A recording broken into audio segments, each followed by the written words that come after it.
Super super super വെച്ചുവാണ് കറി വെക്കാൻ പോണേ. ഇങ്ങോട്ട് നോക്കട്ടെ, കറി തിന്നിട്ട് നമുക്ക് പറയാൻ പറ്റും എങ്ങനെയുണ്ടെന്ന്. കൊള്ളായിരിക്കും അല്ലേ? ഇപ്പോൾ നമ്മുടെ കക്കാർച്ചി ഇവിടെ വെന്തുകൊണ്ടിരിക്കുകയാണ്. കുറച്ചും കൂടെ ഒരു വേവ് കിട്ടാൻ വേണ്ടി അത്രയും ചൂട്ട് മതി നമുക്ക്. അപ്പോൾ കുറച്ചും കൂടെ വേവട്ടെ, എന്നിട്ട് വേണം നമുക്ക് ചോറിൻ്റെ കൂടെ അടിക്കാൻ. അപ്പോൾ നമുക്ക് ബാക്കി കാര്യങ്ങൾ നോക്കാം. ഇതേണ്ട അതിൻ്റെ മുളകും ഇതൊക്കെ എന്താണ് നമ്മൾ ലച്ചു വന്നിരിക്കുകയാണ് അവിടെ നിന്ന്. അതെ, ഈ ഇലയൊക്കെ കാണിച്ചാൽ വന്നാൽ അപ്പോൾ ലച്ചു വേണം ഇല മുറിക്കണം. അപ്പം നമ്മുടെ കറി ഇവിടെ വെന്തിട്ടുണ്ട്. അപ്പം നമുക്ക് ചോറുണ്ട്, പിന്നെ വേറൊരു ഐറ്റം കൂടെ ഉണ്ട്. അതും കൂടെ വന്നിട്ട് നമ്മുടെ ഇലക്കകത്തായിട്ട് ഒഴിച്ച് വെക്കും. നൊസ്റ്റാൾജിയ. നമ്മുടെ കക്കാർച്ചി ഇവിടെ വന്നുണ്ട്. ഇതാണ് നമ്മുടെ സ്പെഷ്യൽ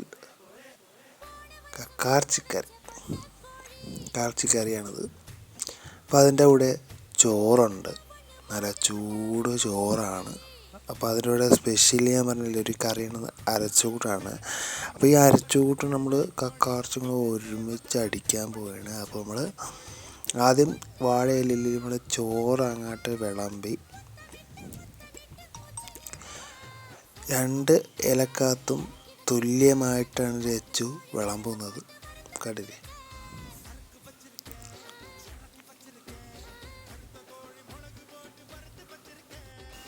തുല്യമായിട്ട് വിധിച്ചിട്ടുണ്ട്. നമുക്ക് കറി ഒഴിക്കണം.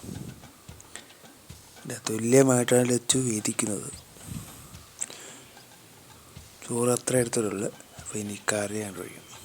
നമ്മുടെ സ്പെഷ്യലി ഇഷ്ടമല്ല, നമ്മുടെ അരച്ചുകൂട്ട്, നല്ല നാടൻ അരച്ചുകൂട്ടാണ്. അപ്പം ഇതങ്ങോട്ട് തുല്യമായിട്ട് നമുക്ക് വീതിക്കുന്നു.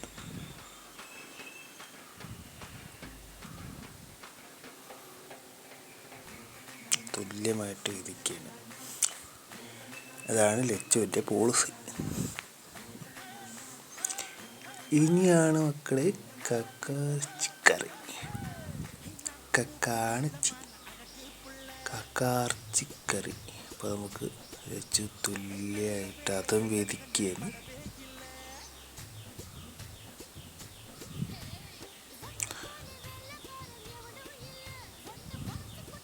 അതും തുല്യമായിട്ട് വേദിക്കുകയും ലച്ചു. അതാണ് ലച്ചുവിൻ്റെ പോളിസി.